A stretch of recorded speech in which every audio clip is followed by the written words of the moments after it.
ഇനി ഹജ്ജും ഉംറയും സംബന്ധിച്ചാൽ വറഅയ്തു റജുലൻ മിൻ ഉമ്മതി മിൻ ബൈനി യദൈഹി ളുൽമ, ഞാൻ ഒരാളെ കണ്ടു, അയാളുടെ മുൻവശത്ത് ഇരുട്ടാണ്.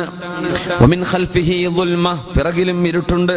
വഅൻ യമീനിഹി ളുൽമ വഅൻ ശിമാലിഹി ളുൽമ, അവന്റെ വലതുഭാഗത്തും ഇരുട്ട്, ഇടതുഭാഗത്തും ഇരുട്ട്. വമിൻ ഫൗഖിഹി ളുൽമ വമിൻ തഹ്തിഹി ളുൽമ, മേലെയും ഇരുട്ട്, താഴെയും ഇരുട്ട്. ഇനി എന്താ പറയേണ്ടത്? ആകെ ഇരുട്ടിൽ ആവരണം ചെയ്ത ഒരു റാപ്പ് ചെയ്ത ഒരു മനുഷ്യൻ ആകെ ഇരുട്ടിലാണ്. വഹുവ മുതഹയ്യിറുൻ ഫീഹാ, എങ്ങോട്ടാണ് ഞാൻ പോകേണ്ടത്, എന്താണ് ഞാൻ ചെയ്യേണ്ടത് എന്നറിയാതെ ആ മനുഷ്യൻ ഇരുട്ടിൽ തപ്പിത്തടയുമ്പോ ആരാ വരുന്നത്? ഫജാഅതുഹു ഹജ്ജതുഹു വഉംറതുഹു, ഒരു മനുഷ്യന്റെ ഹജ്ജും ഉംറയും ഓടി വരുന്നു. ഫസ്തഖറജാഹു മിനൽ ളുൽമതി വഅദ്ഖലാഹു ഫിന്നൂരി, ആ ഹജ്ജും ഉംറയും ഇയാളെ ഇരുട്ടിൽ നിന്ന് പുറത്തെടുക്കുകയും വെളിച്ചത്തിലേക്ക് പ്രവേശിപ്പിക്കുകയും ചെയ്യുന്നത് ഞാൻ കണ്ടു എന്ന് റസൂലുള്ളാഹി സ്വല്ലല്ലാഹു അലൈഹി വസല്ലം.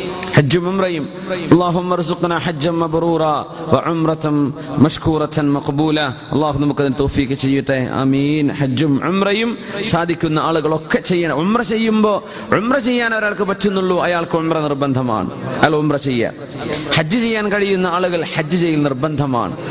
ഉംറ ചെയ്താൽ പിന്നെ ഹജ്ജിന് നിർബന്ധം അങ്ങനെയല്ല. ഉംറ ചെയ്തു അയാൾക്ക് അതിനെ വകുപ്പുള്ളൂ. ഹജ്ജിന് അഫോർഡ് ചെയ്യാൻ പറ്റുന്നില്ല, പ്രത്യേകിച്ച് ഇപ്പോൾ ഭയങ്കര കോസ്റ്റ്ലി ആയില്ലേ. ഹജ്ജിന് കഴിവുള്ള ആളുകൾ ഹജ്ജ് ചെയ്യാം.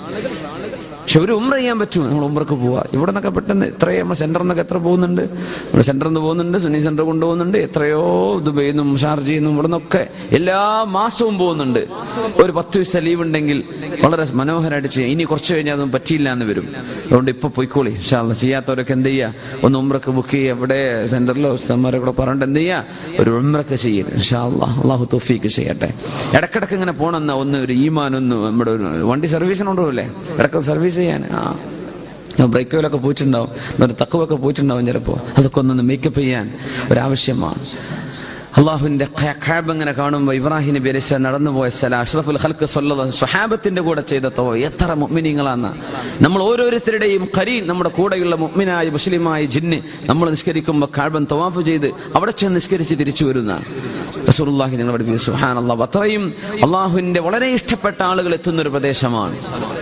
ആ ഒരു സ്ഥലത്തൊക്കെ പോകുമ്പോൾ ഒരുപാട് പോസിറ്റീവ് എനർജി നമുക്ക് ലഭിക്കും, ഒരുപാട് പോസിറ്റീവ് എനർജി. അപ്പോ ഹജ്ജും ഉംറയും മഖബൂലും മബ്റൂറുമാവുക, അള്ളാഹു സ്വീകരിക്കുമാറാകട്ടെ.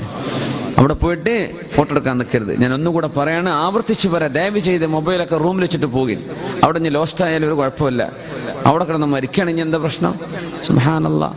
അവിടെ വൈഫൈ ഒക്കെ ഫ്രീ ആണെന്ന് പറഞ്ഞു മസ്ജിദുൽ ഹറാമില്. ആളുകൾ മുഴുവൻ സ്കൈപ്പില്ല, സുബ്ഹാനല്ലാഹ്, വാട്സപ്പിലും ഫേസ്ബുക്കിലൊക്കെയാണ്. എന്നിട്ട് തവാഫ് ചെയ്യുമ്പോൾ ഇങ്ങനെ ഫോട്ടോ എടുത്ത് നടക്കുക. കഅബത്തുമ്മ തൊടുമ്പോ ഒരു ഫോട്ടോ, ഹജറുൽ അസ്വദ് മുത്താൻ കിട്ടുന്നുണ്ടോ ഇല്ലേ എന്നൊരു ഫോട്ടോ, മഖാം ഇബ്രാഹിമിന് മുമ്പിൽ നിൽക്കുമ്പോൾ ഫോട്ടോ. ഇപ്പൊ ആകെ എന്റെ ചിന്ത എന്താ, ഞാൻ ചെയ്യണം മറ്റൊരു കണ്ടോട്ടെ. അവിടെ അതൊക്കെ ഒഴിവാക്കണ്ടേ? ഇത് ഇബ്ലീസാണ്, പിശാച്ചാണത്. ദയവ് ചെയ്ത് ആ ഫോട്ടോ എടുക്കണേ, അള്ളാഹിന്റെ പള്ളിയിൽ പോന്നിട്ടൊക്കെ ഫോട്ടോ എടുക്കണം. എന്തൊക്കെയാണ് അതൊക്കെ? എന്തൊരു മോശമാണത്. അവിടെ ആൾക്കാർ ചെയ്യുന്നതൊക്കെ നമുക്ക് ഹലാലെന്ന് പറയാൻ പറ്റുമോ? ആൾക്കാർ ചെയ്യുന്നുണ്ട്, വിവരമില്ലാത്തവരൊക്കെ വരും. അവിടെ വിവരമില്ലാത്ത കുറെ ആൾക്കാർ വരുന്നുണ്ടാവും. അതൊന്നും നമുക്ക് ചെയ്യാൻ പാടില്ല. ദയവ് ചെയ്തിട്ട് നമ്മുടെ കേരളീയരായ മുസ്ലിമീങ്ങളെ കുറച്ചൊക്കെ അവബോധമുള്ള ആളുകളാണ്, ബോധമുള്ള ആൾക്കാരാണ്. പ്രത്യേകിച്ച് റൗദ ഷരീഫിൽ മസ്ജിദ് നബിയിൽ ഹബീബായ തങ്ങളുടെ റൗദയിലേക്ക് എന്നിട്ട് സെൽഫി അടിക്കുക, അവന്റെ ബാക്ക് നബി തങ്ങൾക്ക്, എന്നിട്ട് അവൻ സെൽഫി അടിക്കുക. എന്തൊരു അനാദരവാണ് ചെയ്യുന്നത്. തങ്ങളുടെ മുഖം അവന്റെ മുമ്പിലേക്ക്, അവൻ തങ്ങൾക്ക് ബാക്കായിട്ട് നിൽക്കുക, എന്നിട്ട് അവൻ സെൽഫി. ഞാൻ റൗദന്റെ എന്ത് റൗദന് കിട്ടിയത്, അവൻ എന്താ കിട്ടിയത്? ഇതൊക്കെ അനാദരവാണ്. അതാ ഒരൊറ്റ പോക്കിൽ ഒരുപക്ഷെ അവന്റെ ഈമാൻ നഷ്ടപ്പെട്ടേക്കും. അങ്ങനെയാണ്. അനാദരവ് കാണിച്ചു കഴിഞ്ഞാൽ അവിടെ കിട്ടുന്ന മഹത്വം പോലെയല്ല, വലിയ നഷ്ടം സംഭവിച്ചേക്കും. ചിലപ്പോൾ വലിയ വലിയ പരാജയങ്ങൾക്ക് കാരണം അള്ളാഹിന്റെ പള്ളിയിൽ നിന്ന് ഫോൺ ചെയ്തായിരിക്കും. ചിലപ്പോൾ അള്ളാഹുവിന്റെ പള്ളികളിൽ അനാവശ്യമായ കാര്യങ്ങൾ സംസാരിച്ചുകൂടാ, അനാവശ്യമായ വിഷയങ്ങൾ ചർച്ച ചെയ്തുകൂടാ. മസ്ജിദുൽ ഹറാം നമ്മുടെ ഇവിടുത്തെ പള്ളി തന്നെ. ഒരാൾ ചോദിച്ചു, അങ്ങനെ ഇപ്പോൾ നിസ്കാരം കഴിയുമ്പോൾ എൻ്റെ അടുത്ത് കുറെ ആൾക്കാർ വന്ന് ചോദിക്കാറുണ്ട്, ദുആ ചെയ്യാനോ അല്ലെങ്കിൽ എന്തെങ്കിലും മസല എന്ന കാര്യങ്ങളൊക്കെ ചോദിച്ചു പോകാറുണ്ട്. എന്നല്ല നാട്ടുവർത്താനം പള്ളി പറയാൻ പറ്റില്ല. നമുക്ക് എന്നോട് വന്ന് പറയും ചെയ്യരുത്, ഞാനത് കേൾക്കൂല, നമ്മൾ പറയാനും പാടില്ല.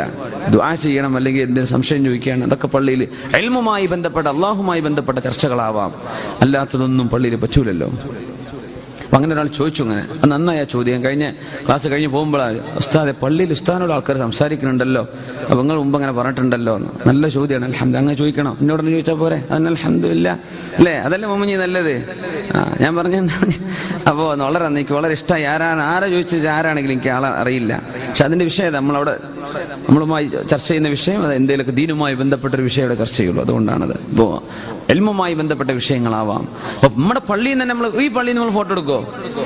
നമ്മള് അംശസ്തങ്ങൾ വിടുവോ? കണ്ടാല് ആ പള്ളി അള്ളാന്റെ പള്ളി നിങ്ങൾ ഫോട്ടോ എടുക്കാണ്. ഈ പള്ളിന്ന് പറ്റും. മസ്ജിദുൽ ഹറാമിൽ ചെന്നാ പറ്റുന്നു. സുബ്ഹാനല്ലാഹ്.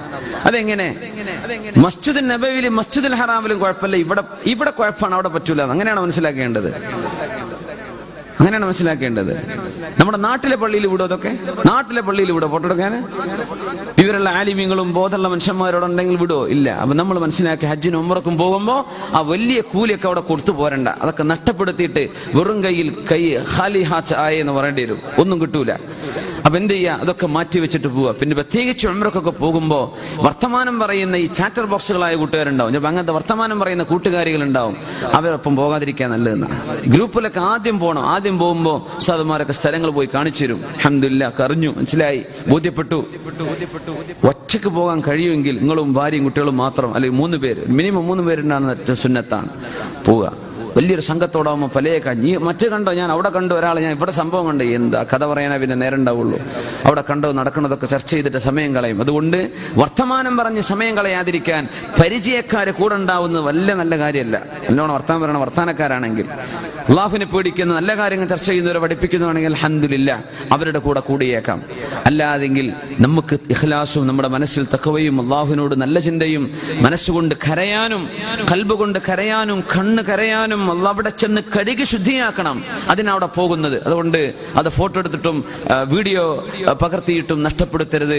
അനാദരവാണ്, ചെയ്തു പോകരുത്. അള്ളാഹുവിന്റെ പള്ളിയാണത്. വളരെ സങ്കടപ്പെടുന്നൊരു വിഷയം. ഇപ്പോ മസ്ജിദ് സുബ്ഹാനല്ലാഹ് റൗള ഷരീഫിലേക്ക് കടക്കുന്ന സമയത്ത് അല്ലേ, ആ ഒരു പച്ച കാർപ്പറ്റുള്ള സ്വർഗത്തിന്റെ കഷ്ണമാണ് എന്ന് തങ്ങൾ പറഞ്ഞ സ്ഥലം, റൗളത്തും മിൻ റിയാദിൽ ജന്ന, ആ ഒരു മഹത്തായ സ്ഥലത്ത് 2 റുപ്യന്റെ ചെരുപ്പം വെച്ചിട്ട് ചെരുപ്പ് മുമ്പിലായി സുജൂദ് ചെയ്യാം. എന്തൊരു കഷ്ടാണത്. ആ ഒരു 2 റുപ്യന്റെ ചെരുപ്പാണോ അള്ളാഹുവിന്റെ റസൂലിന്റെ മുമ്പിൽ കൊണ്ടുവന്ന് വെക്കണത്? ആ ഒരു പുണ്യമായ മസ്ജിദുൻ നബവിയിൽ ഈ 2 റുപ്യന്റെ ചെരുപ്പിനാണോ എത്ര വില? അത് പോയി എന്ന് വിചാരിക്കും. നീ വേറെ വാങ്ങിക്കോ, ഇല്ലെങ്കിൽ ചെരുപ്പില്ലാതെ നടന്നേക്ക്. എന്താ കുഴപ്പം? ഇമാമുന മാലിക് റളിയല്ലാഹു തആല അൻഹു ചെരുപ്പ് ധരിക്കാതെയാ മദീനത്തിൽ ജീവിച്ചത്. അന്ന് മദീനയിൽ പേവ്മെന്റുകളില്ല, ഇന്റർലോക്കുകളില്ല. ആ കാലത്ത് കല്ലിലൂടെ ചെരുപ്പില്ലാതെ നടന്ന മഹാനാണ് മാലിക് ഇബ്നു അനസ് റളിയല്ലാഹു തആല. എന്തേ? അള്ളാഹുവിന്റെ റസൂൽ അവിടെ മണ്ണിന്റെ അടിയിൽ കിടക്കുമ്പോ ഞാൻ ആ ചെരുപ്പിട്ട് നബി നിൽക്കുന്നതിന്റെ പ്രതലത്തിന്റെ മേലല്ലേ ഞാൻ നിൽക്കുന്നത്, ഞാൻ നിൽക്കുന്നത് ശരിയല്ലല്ലോ എന്ന് അങ്ങേയറ്റത്തെ ബഹുമാനം മനസ്സിൽ കണ്ട ആളാണ് മാലിക്കി മദ്ഹബിന്റെ ഇമാം മഹാനായ മാലിക് ഇബ്നു അനസ് റളിയല്ലാഹു തആല. ചെരുപ്പില്ലാതെ അങ്ങ് പോന്നേക്കും, കുഴപ്പമില്ല. ആ ചെരുപ്പം പിടിച്ച്, അഴുക്കുള്ള ചെരുപ്പം പിടിച്ചിട്ടേ അള്ളാഹുവിന്റെ റസൂലിന്റെ പള്ളിയുടെ സ്വർഗത്തിന്റെ കഷ്ണം എന്ന് പറയുന്ന സ്ഥലത്ത് ചെരുപ്പം പിടിച്ച് തിരക്കാൻ വരരുത്. അതൊക്കെ എവിടെയെങ്കിലും കൊണ്ട് എറിഞ്ഞിട്ട് വരും. അതൊന്നും പള്ളിയിലേക്ക് കടത്തല്ലേ. ദയവ് ചെയ്ത് നമ്മളിത് മനസ്സിലാക്കി. ഇത് ലോകത്ത് നിന്ന് വരുന്ന എല്ലാവർക്കും പറഞ്ഞു കൊടുക്കാൻ പറ്റിയേക്കണമെന്നില്ല. നമ്മളിത് ചെയ്യരുത്. മുസ്ലിമീങ്ങളായ ആളുകൾ, ബോധമുള്ളവർ, പ്രത്യേകിച്ച് മലയാളികളായ ആളുകൾ, കുറച്ചൊക്കെ അവബോധമുള്ള ആളുകളാണ് നമ്മൾ മനസ്സിലാക്കല്. നമ്മളത് ചെയ്യരുത്. ചെരുപ്പൊക്കെ എവിടെങ്കിലും ദൂരെ കൊണ്ടുപോയി വെച്ച് പള്ളിയിലേക്ക് അത് കടത്തരുത്. ഒരു പക്ഷെ അവിടെ സൗകര്യം ചെയ്തേക്കും, വിലപിടിപ്പുള്ള ചെരുപ്പമായി വരുന്നവരുണ്ടാവും, ഒരു വെച്ചോട്ടെ. പക്ഷെ നമ്മൾ എന്ത് ചെയ്യരുത്, ചെയ്യരുത്. ഏറ്റവും നല്ലത് അതിന് വെക്കാനുള്ള ഡെസിഗ്നേറ്റഡ് ഏരിയ ഉണ്ടെങ്കിൽ അവിടെ വെക്കുക, ഇല്ലേ പുറത്ത് വെക്കുക. എന്നല്ലാതെ നിസ്കരിക്കാൻ പോകുന്നിടത്ത് സൊഫിന്റെ ഇടയിൽ ആ റൗള ഷരീഫിന്റെ മുമ്പിലെ കൊണ്ടുപോയിട്ട് അവിടെ നിന്ന് വെക്കലിൻ. ദയവ് ചെയ്തിട്ട് ഹജ്ജുഹു വഉംറതുഹു, ഒരു മനുഷ്യന്റെ ഹജ്ജും ഉംറയും ഓടി വന്ന് നാളെ രക്ഷപ്പെടുത്തും എന്ന് റസൂലുള്ളാഹി സ്വല്ലല്ലാഹു അലൈഹി വസല്ലം. ദുൽമത്തിൽ നിന്ന്, ഇരുട്ടിൽ നിന്ന് രക്ഷപ്പെടുത്തും വെളിച്ചത്തിലേക്ക്. അള്ളാഹു നമുക്ക് വെളിച്ചം നൽകുമാറാകട്ടെ.